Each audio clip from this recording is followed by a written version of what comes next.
Am I feeling this thing, this fake feeling, based on a thought? Or was it truly based on my five senses, actually being in that moment?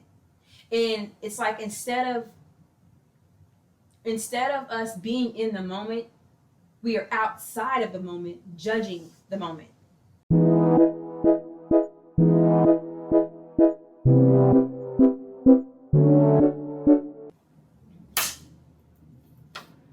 Hi, you would. It's your girl Connie, and you are back watching another episode of A Free Mind, where we take back the control of our minds and our realities. And if you want to watch more episodes on how to free your mind from lack and limitations and use your mind power to create your reality, make sure you like, comment, and subscribe to the channel. So that way you be ready to tap in when it's time to tap in.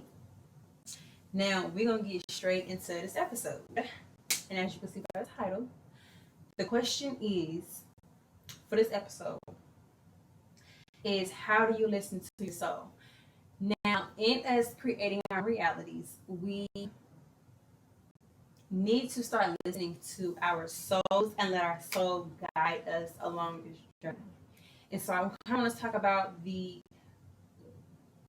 confusion of us thinking that we're listening to our soul, or if you didn't even know anything about this, about like the fact that you need to listen to your soul, I'm going to tell you why it's important you need to listen to your soul and how to actually do it, because sometimes we get confused when we think we're listening to our souls, but we really are not. Okay, so back to the question is, how do we actually listen to our souls? We listen to our souls based on our feelings. And with our feelings, we either have real feelings or fake feelings. I know that probably sounds like, what you saying? Fake feelings come from our thoughts. They come from us having a thought of something and then turning that into a feeling. It's a feeling, or it's a thought posing as a feeling, versus listening to our soul means that we listen to our five senses, listening to exactly what we feel, literally with our five senses. So when we misconstrued thoughts for feelings, and we have fake feelings, and we're like, oh, but this is how I feel, this is what it is, we can kind of like become stuck in certain situations when creating our reality, because we're like, okay, I don't know either how to feel this thing, or feel this way I'm supposed to feel, or I don't know how to get out of this feeling that I've been feeling. It's like, let's break down the feeling and see where does this feeling actually originate from. But you gotta stay tuned, okay? So let me see how to put this.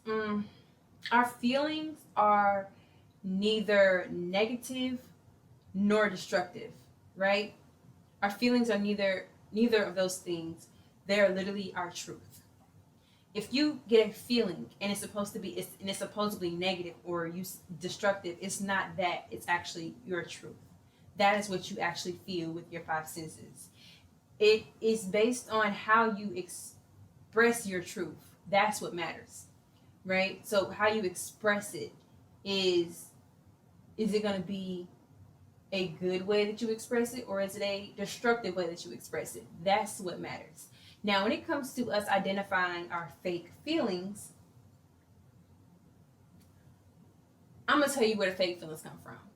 Our fake feelings come from either our own past experience or somebody else telling us something. Like, okay, for example, you may think that getting a tattoo is painful. Either you think that because your past experience, it was, you know what, this was painful. So now your past experience is telling you, okay, this thought in your mind is like, okay, this experience is painful. Or somebody told you, hey, this is painful. If you get this done, this is painful. You are not going to like it. So now say you end up in that situation where you're going to go get a tattoo. You're going to feel like, oh my gosh, this is about to be so painful. This is about to hurt me so bad.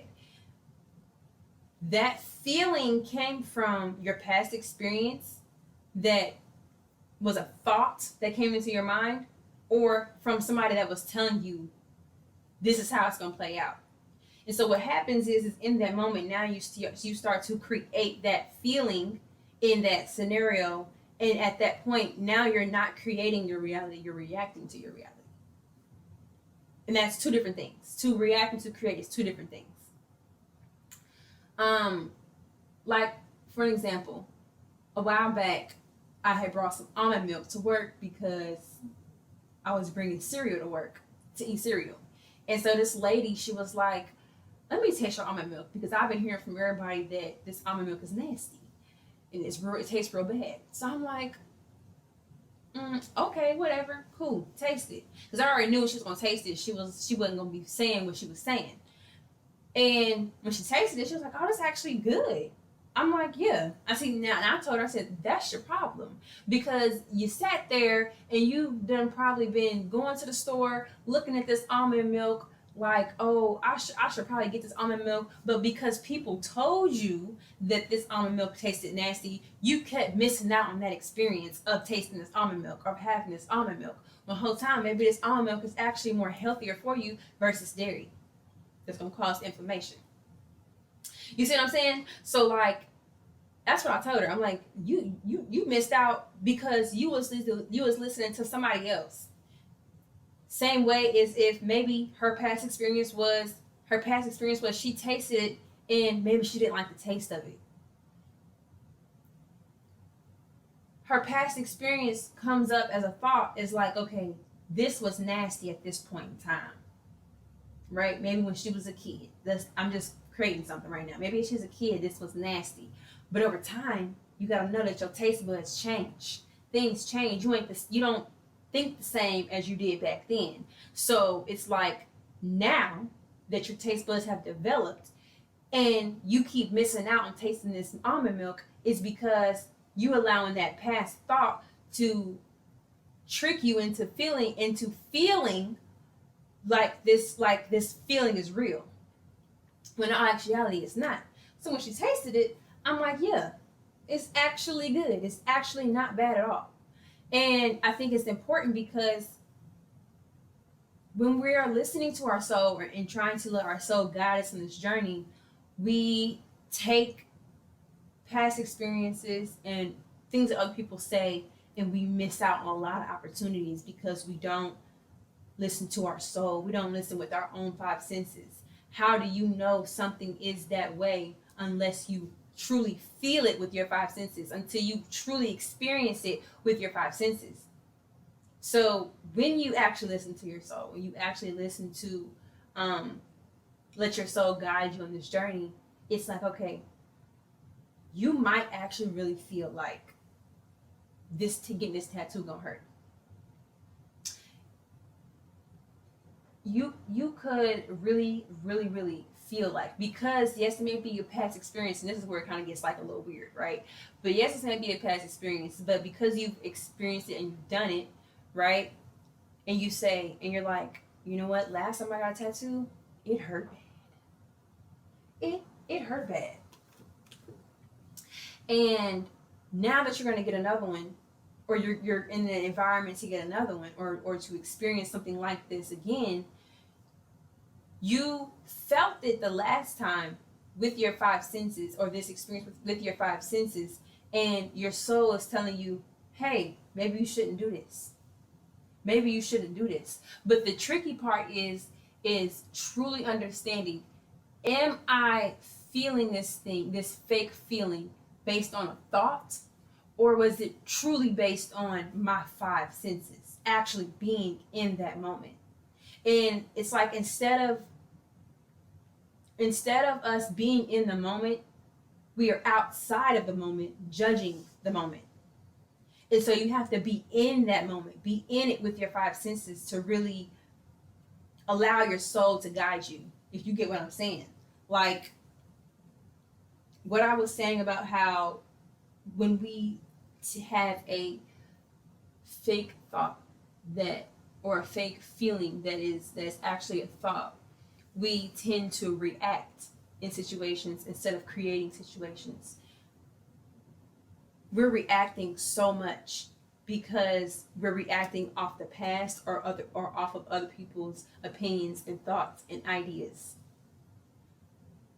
That's how we are creating, by reacting.